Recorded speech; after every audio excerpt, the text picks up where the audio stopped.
Hey everyone, welcome back to another video. Today we're going to be doing some creepy stories from Reddit. Before we start this video, I just wanted to say I just did a live stream last night for Halloween. Also, you should know that I was pretty wasted at the time, so I'm sorry. Also, I'm going to be doing a schedule on my videos soon, so it'll be on Saturday, Sunday, and Wednesday I will be posting. So, please stay tuned for that. Please like and subscribe to the to the channel. Follow me and everything. Hit that notification bell so you don't miss on any of my videos. All links in the description, including my last video. So, remember that. I am also going to be posting more regular videos and trying to cut down on my shorts because my regular videos need to catch up. So, please view them. I need more views. I'm also going to be getting some paid promotion soon, so just, be prepared for that. And, yeah, let's get into today's video.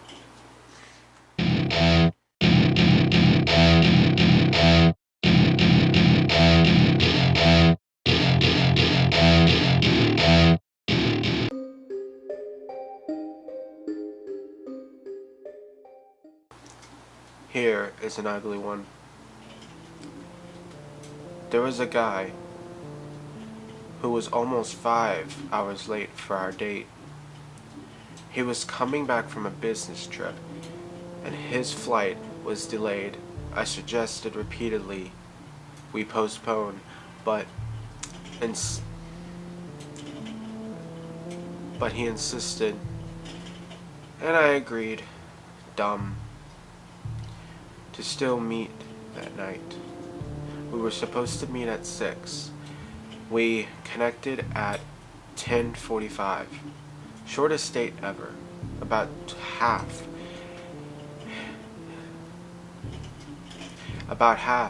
He said something that bothered me.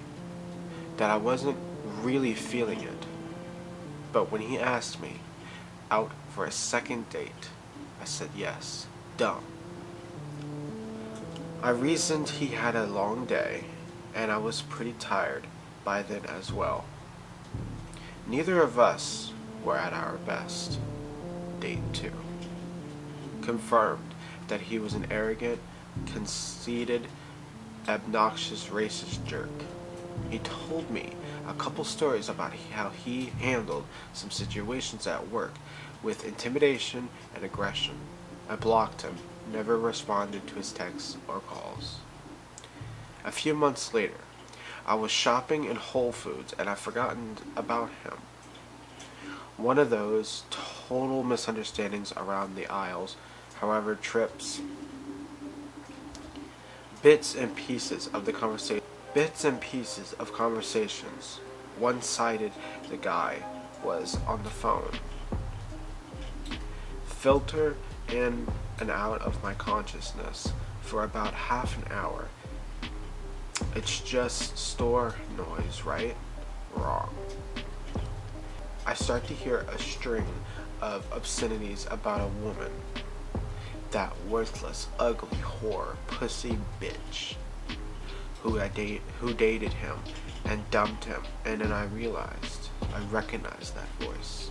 That moment, dawning realization where you feel a little sick to your stomach. It's that guy from months ago. I turn around, and then he puts the phone in his pocket. I don't even think he was actually on the phone. And starts screaming at me in the store about how I owe him an explanation for dumping him. You dried up old fucking bitch cunt. No one does this to him. He's the best I will ever have a chance to get with. And the only reason he went out with me in the first place was because he pitied me and decided to settle for something beneath him. Yeah, something he called me. Something. He called me something, not someone. Thank God the employees think he's upset about something having to do with the store and they surrounded him. I drop my basket and run out of there. Like it's on fire, full of zombies in a plague.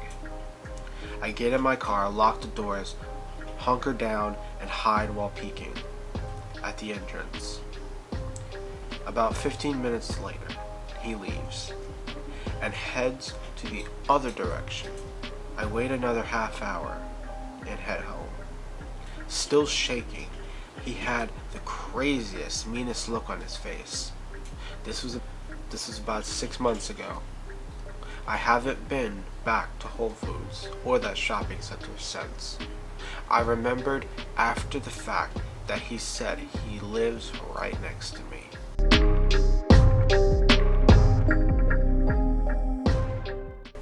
I had a guy I rejected on OkCupid show up outside the building, the labs for my major in college. Were in and approached me. I pretended I didn't know who he was or what he was talking about. It was really creepy. I didn't even have that much info on my profile, just what I was studying, and he knew I lived 2 miles away from him. Really, really scary. The worst was that it was some hardcore MRA guy who messaged me about post-racial male suppression when I really didn't reply within half an hour. I really don't think male suppression is the reason he can't get dates.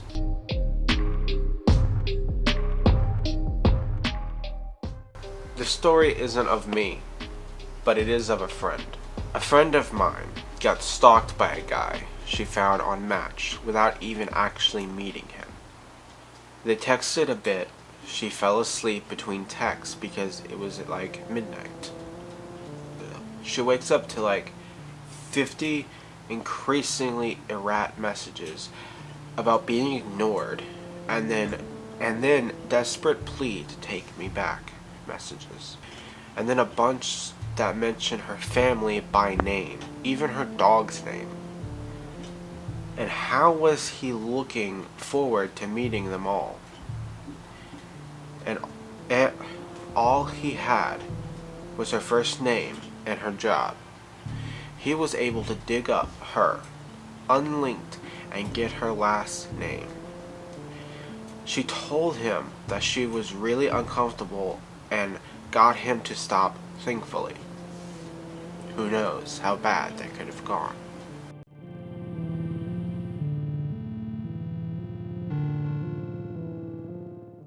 When I was 6 years old, I still wasn't toilet trained. My peers didn't mind. They were too busy at that age coloring within the lines or stacking wooden blocks. The grown-ups were another story. I remember when my parents decided to host a dinner party. All their friends came over, the ladies wearing fancy dresses and pearl earrings, the gentlemen with starched polos or black suits. They all gathered around a half-carved oak table, sipping champagne out of the golden goblets and feasting on roasted chicken and spaghetti. I sat alone in the corner, munching on pasta, fish fingers. They were as thick as my arm and oozed with grease. But in my young mind, I was eating truffles and buttered poached lobster, and ketchup stains blossomed as red as blood. My stomach grumbled. I felt my bladder move. "Mama," I asked trembly, "can you come with me to the bathroom, please?" The grown-ups exchanged quick glances, smirking like they knew something that the kids didn't. They stared at me holding my pee in and danced around like a monkey in a circus. Then everyone laughed. "Ridiculous," they whispered. "A 6-year-old that can't use the toilet by herself?" My mom went red. "Can you try using the toilet on your own today? Be a big girl, okay?" I nodded and slunk to the bathroom with my head down low. Tears strung my cheeks because I knew that I was in trouble just for asking for help. I glared at the toilet and watched it bubble like a witch's cauldron. I closed my eyes and wished. Moments later, I heard violent vomiting, like the sounds of scorching flesh. I creaked open the bathroom door. Everyone was eating quickly now, heads bowed like they were praying at the church. But then, the smell of waft, and I nearly vomited myself. The chicken spaghetti had turned into moldy rotten, carved with something brown and unidentifiable. The adults glamored as they shoveled into their mouths. Their pants were growing instantly wet and soiled, and when it was full, they took them off, squeezed it all over their food, and continued to eat. They looked up as I came back in, eyes darting back and forth like a trapped animal. "Help us," they mouthed. "Set me free."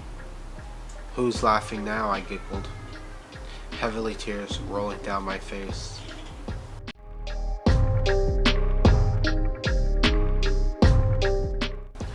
Me and 4 others have been stuck here for 2 years. We aren't told the date by anyone. It's just our prediction based on the seasons.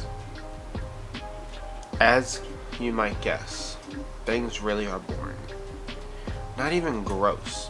We are just given 10 books for entertainment, but so many have been destroyed. That only 4 remain now. All boring classics that 5 of us have read at least twice. The only sanitary products we were given are toilet paper in pads, which are brought back up once in a while from the same tiny elevator that brings our meals. Our only goal is to escape. Around a month ago, though it is hard to tell David to jump up in the ceiling and made a crack in the glass, which his head. He got several injuries and the crack was tiny, but it felt so powerful to make the first step in escaping, getting our old lives back. Maybe a week ago, Sherry did the same thing, except with way more force. Unspeakable happened. Her brain got damaged and she passed away. And there was nothing we could do, but crack grew. At this point, we knew that we couldn't lose another one of us. That our next attempt to break the glass would be our final one. I was voted very quickly as David was still injured. Lisa was too young and Judith was too old. I imagined what I would do over and over again in my head that night. Hit the clear ceiling, avoid getting badly hurt, and smile as our 4 of us escaped. The others seeing me as a hero, I would get back to my job, my family like nothing happened, and bring us back. The big day, I feel sweat gathering on my forehead out of nervousness. Judith squeezes my shoulder. Lisa hugs me. Something about knowing we're about to finally leave this bittersweet. Finally, I just go for it. I climb onto the bookshelf, then jump with all my energy. The moment feeling so fast and slow, weightlessness in my head hits the ceiling and I feel myself fall back. But as I do, I see the glass crack and reveal a bright blue sky with a barrier. I smile and realize I've been holding my breath, probably out of nervousness, so I inhale. No air comes in. I feel myself begin to panic. I look to the others for help, but I see 3 of them staring down at me, clutching their throats, open their eyes wide open, faces bright red. They fall to the floor with me, just supplicating and not even being able to say anything about it. They're just staring at each other in terror. I wish I never broke the glass. I wish I knew that this box was never to keep us in, but to keep the toxic air out. But I will never learn why that was. Because we're all dead. Well, there you guys go. Thank you for watching this video. I hope these creepy stories really helped you out. and I really hope they gave you the chills. So, please like and subscribe, follow me on everything, hit that notification bell so you don't miss on any of my videos. All links in the description. Remember, I'm going to be doing more regular videos, and on top of that, I'm going to be doing a schedule soon. Also, please like and subscribe, follow me on everything, check out all my old videos, give me some more views. I'm really desperate for views. But yeah, on top of that, you guys should know that I really like you guys. Please get me to 600 subscribers and I will take a bath in slime. And in the comments, put hashtag creepy stories and I will pin and heart your comment. Thank you guys for watching, and I will see you next time. Goodbye.